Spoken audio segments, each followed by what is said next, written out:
Assalamualaikum warahmatullahi wabarakatuh. Alhamdulillah wa sallallahu wa sallam wa baraka ala rasulillah wa alihi wa sahbihi wa man walah. Wa la hawla wa la quwwata illa billahil aliyil azim. Allahumma inni a'udhu bika min ilmin la yanfa' wa amalin la yurfa' wa qalbin la yakhsha' wa da'watin la yustajabu laha. Sahabat-sahabat Nabawi yang dicintai oleh Allah Subhanahu wa taala, Rasulullah sallallahu alaihi wasallam diutus oleh Allah Subhanahu wa taala bagi semua kelompok, bagi semua kabilah, bagi semua makhluk Allah Subhanahu wa taala. Beliau adalah makhluk terbaik yang Allah Subhanahu wa taala ciptakan. Wa afdalul khalqi 'ala al-itlaqi nabiyyina famil 'ani syiqaqi. Kalau ada orang bertanya siapa makhluk terbaik, Nabi Muhammad sallallahu alaihi wasallam adalah makhluk yang Allah Subhanahu wa taala ciptakan di muka bumi yang terbaik. Bahkan Rasulullah sallallahu alaihi wasallam yang terbaik di akhirat. Ikhwani, di antara hal-hal yang menunjukkan kepada kita bahwa Rasulullah SAW sangat perhatian sekali kepada semua sahabatnya dan kepada setiap umatnya. Di dalam hadis Rasulullah SAW bahkan mengatakan bahwa sungguhnya amaliyah kalian akan sampai kepada saya. Semuanya, bukan sahabat saja, bukan tabi'in saja, bukan tabi'in saja. Bahkan saya yang berbicara dan antum yang mendengar sekarang, semua amaliyah kita akan sampai kepada Nabi Muhammad SAW. Kalau baik, Nabi Muhammad akan bersyukur dan mengucap alhamdulillah. Kalau buruk, Nabi Muhammad bukan marah, tapi Nabi Muhammad sallallahu alaihi wasallam bantu kita dengan memintakan ampun kepada Allah Subhanahu wa taala. Di antara sesuatu yang saya sangat gemari dari cerita Rasulullah sallallahu alaihi wasallam, dan mungkin sahabat-sahabat juga kalau mendengar cerita ini akan betul-betul meyakini bahwa sungguhnya Nabi Muhammad sallallahu alaihi wasallam itu perhatian kepada semua makhluk Allah Subhanahu wa taala. Ada seorang sahabat Nabi yang tidak dikenal, bahkan sebagian menganggap dia hanyalah sebagai, kalau bahasa kitanya mungkin lelucon lah, mainan lah ya. Orangnya bahkan dikatakan tidak diketahui nasabnya. Sebagian lagi menganggap bahwa beliau dari keturunan kaum Ansar. Namanya adalah Julaibib. Rasulullah SAW sangat perhatian sekali dengan sahabat Julaibib ini. Kalau kita mendengar, mungkin teman-teman tahu cerita sahabat-sahabat yang sedikit aneh seperti sahabat Nuaiman yang betul-betul membuat Rasulullah SAW berbahagia ketika berjumpa dengannya. Ada lagi Zahir yang sangat membuat Rasulullah SAW berbahagia ketika berkumpul dengannya. Ada seorang sahabat bernama Julaibib. Julaibib ini adalah sahabat Rasulullah yang mendapat kata mutiara dari Rasulullah. Rasulullah katakan, "Hadza minni wa ana minhu." Bayangkan, sahabat yang tidak dikenal, sahabat yang bukan termasuk sahabat besar atau yang memiliki harta ataupun yang memiliki jabatan, tapi Rasulullah panggil dengan kata-kata, "Hadza minni wa ana minhu." Saya adalah bagian dari dia dan dia adalah bagian dari saya. Sallallahu alaihi wa ala alihi wa sahbihi wa baraka wasallam. Di zaman Rasulullah, sahabat Nabawi yang dimuliakan oleh Allah Subhanahu wa taala, tidaklah ada orang yang menikah kecuali mereka akan tidak ada seseorang yang mau menikahkan putra atau putrinya kecuali mereka akan mendatangi Nabi Muhammad SAW, bertanya kepada Nabi, menurut Nabi Muhammad kira-kira kalau saya nikahkan si fulanah ini putri saya dengan si fulan cocok atau enggak? Atau malah ada perintah lain dari Nabi Muhammad SAW. Karena mereka takut dan berandai-andai Nabi Muhammad SAW menjadi besan mereka, maka mereka akan bertanya kepada Nabi Muhammad SAW. Sehingga pada suatu waktu datanglah seseorang dari Ansar berjumpa dengan Rasulullah SAW. Kemudian Rasulullah SAW katakan kepada orang Ansar tersebut, "Zawijni ibnatak," nikahkan aku dengan putrimu. Ketika mendengar Rasulullah SAW meminta putrinya untuk dinikahkan oleh Rasulullah SAW, dia mengatakan, "Ya marhaba, saya bahagia sekali kalau Rasulullah SAW mau berbesan dengan saya. Alhamdulillah, bahagia, senang." Kata Rasulullah SAW, "Inni lastu uridu hali nafsi." Saya mau nikahkan bukan untuk saya, kata Rasulullah SAW. Maka ayahnya bertanya, "Faliman ya Rasulullah?" Buat siapa kalau bukan buat engkau ya Rasulullah? Maka Rasulullah mengatakan, "Qala li Julaibib." Saya mau nikahkan dengan Julaibib. Siapa Julaibib ini? Julaibib ini kalau dia berjalan, orang-orang bakalan senang begitu. Bahkan katanya kalau orang-orang lagi ngumpul, ada Julaibib ikut di situ dijadikan bahan untuk ditertawakan gitu. Lucu orangnya dan juga bukan sempurna seperti sahabat-sahabat lainnya. Maka ketika mendengar nama Julaibib, kata bapaknya ini, Ya Rasulullah, kalau saya musyawarahkan dengan istri saya bagaimana? Karena kalau menolak Rasulullah SAW nggak bisa. Maka dia katakan, kalau saya musyawarah dengan istri saya bagaimana ya Rasulullah? Kata Rasulullah, silahkan dimusyawarahkan. Karena Rasulullah SAW tidak pernah memaksa siapapun. Sesampainya di rumah, suaminya bilang, wahai istriku, Rasulullah SAW meminta putri kita. Ni'mah wa karamah. Alhamdulillah Rasulullah mau putri kita. Bukan buat Rasulullah masalahnya. Buat siapa? Julaibib. Lah, kata Julaibib saya nggak mau. Saya sering dengar nama Julaibib. Orangnya begini, orang ini. Saya nggak mau Julaibib. Akhirnya gimana dong saya nanti bilang sama Rasulullah gimana? Nanti kalau saya ketemu Rasulullah gimana? Saya ngomong nolak permintaan Rasulullah. Sementara Allah memerintahkan kepada kita apapun yang dimintakan oleh Rasulullah SAW kita harus ikuti. Kamu musyawarah lagi sama Rasulullah, minta begitu, bilang anak kita udah dijodohin kayak apa kayak, bikin alasan sama Rasulullah SAW.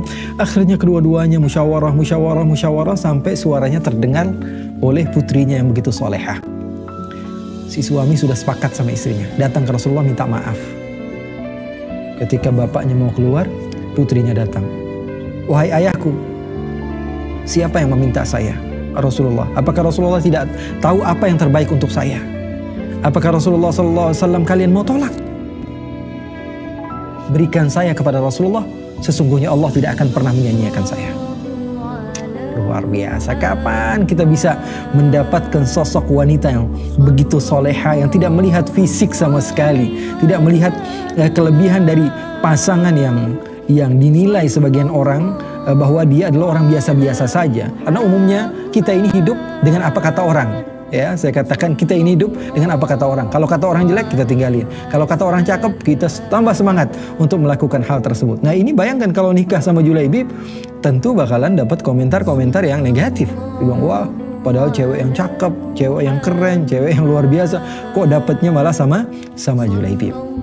Akhirnya dia serahkan dirinya kepada Rasulullah SAW karena tahu Rasulullah SAW pasti tidak akan menyia-nyiakannya. Sampailah kata-kata dan cerita itu kepada Nabi Muhammad SAW, maka Rasulullah menikahkan Julaibib dan istri yang solehah, wanita yang terkenal dengan kecantikannya di kota Madinah, mendapatkan Julaibib, sahabat Rasulullah SAW, yang dikisahkan bahwa beliau ini adalah orang yang biasa-biasa saja. Bahkan Ibn Hajar mengatakan majhulun nasab, dia ini tidak diketahui nasabnya dari mana begitu ya, tapi bisa mendapatkan wanita yang sangat terhormat. Dan Rasulullah SAW ketika menikahkan Julaibib, di dalam riwayat Al-Imam Al-Baihaqi, menikahkan Julaibib dengan wanita Ansariyah ini, Rasulullah SAW doakan, Allahumma subba alaiha al-khaira subba wa la taj'al 'aishaha kadda kadda.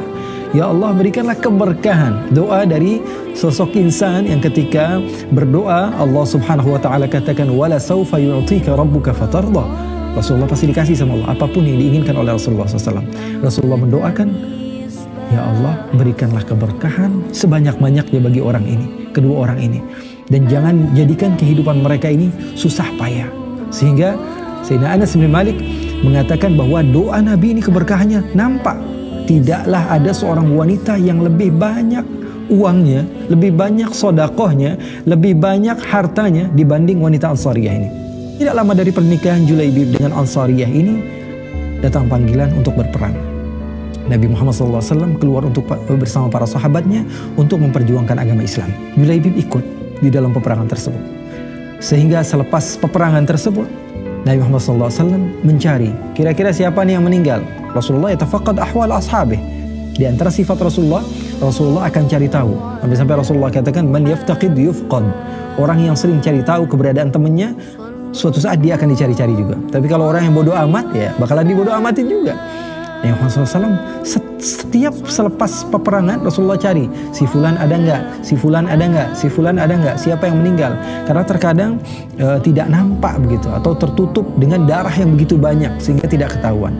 Insya Allah di waktu-waktu ke depan, insya Allah kita akan ceritakan sahabat-sahabat yang ikut berperang dengan Rasulullah SAW, dan banyak sekali kejadian-kejadian aneh yang insya Allah kita ketika mendengar kejadian tersebut kita semakin cinta kepada Nabi Muhammad SAW. Apa yang terjadi? Rasulullah bertanya, ataftaqiduna ahada, kalian kehilangan siapa? Kehilangan siapa? Lalu disebutkan yang banyak hartanya meninggal, lalu disebutkan yang nasabnya bagus meninggal.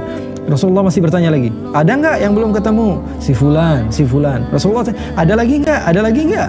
Sahabat mengatakan, sebagian sahabat mengatakan, udah nggak ada lagi ya Rasulullah. Kata Rasulullah, amma ana aftaqidu Julaibibah. Kalau saya kehilangan Julaibib, mana Julaibib? Gak dianggap. Sebagian orang ini sudah Rasulullah. Akhirnya dicari, ternyata Julaibib meninggal dalam posisi beliau di tengah-tengah dan dikelilingi 7 orang kafir. Kata Rasulullah SAW, qataltahum thumma qataluk. Mereka 7 orang ini menyerang kamu, kamu bunuh mereka lalu kamu dibunuh. Pemberani luar biasa, dia serahkan kehidupannya untuk Nabi besar Muhammad SAW, sehingga wafatnya Julaibib dalam keadaan tidak memiliki harta sedikit pun. Antum tahu siapa yang menyiapkan pemakaman Julaibib? Semuanya Rasulullah SAW. Kuburan Julaibib, Rasulullah SAW sendiri yang turun kemudian mengangkat Julaibib. Dikatakan oleh para sahabat bahwa sesungguhnya biasanya dibawa dengan kayu atau keranda, zaman sekarang dikatakan keranda. Sementara Julaibib yang kami lihat, katanya, yang membawa Julaibib hanyalah tangan-tangan Rasulullah SAW. Dan Julaibib mendapat doa dari Rasulullah SAW berupa doa dan kata-kata bahwa dia adalah bagian dariku dan aku bagian darinya. Subhanallah. Ini adalah tanda bahwa sungguhnya Nabi Muhammad SAW begitu mencintai sahabatnya Julaibib. Dan jangan berkecil hati teman-teman, yang gak punya jodoh, yang menggerakkan hati Allah Subhanahu Wa Taala, yang memberikan kita rezeki Allah Subhanahu Wa Taala, yang menjadikan orang bisa suka atau gak suka sama kita adalah Allah Subhanahu Wa Taala. Sayyidina Umar di pagi hari mengasah pedangnya untuk bunuh Rasulullah, di sore hari sudah berubah, pengen dibunuh demi Rasulullah SAW. Jadi jangan berkecil hati dan tonton terus, dan insya Allah ikut serta bareng-bareng dengan program baru Pondok Sanad.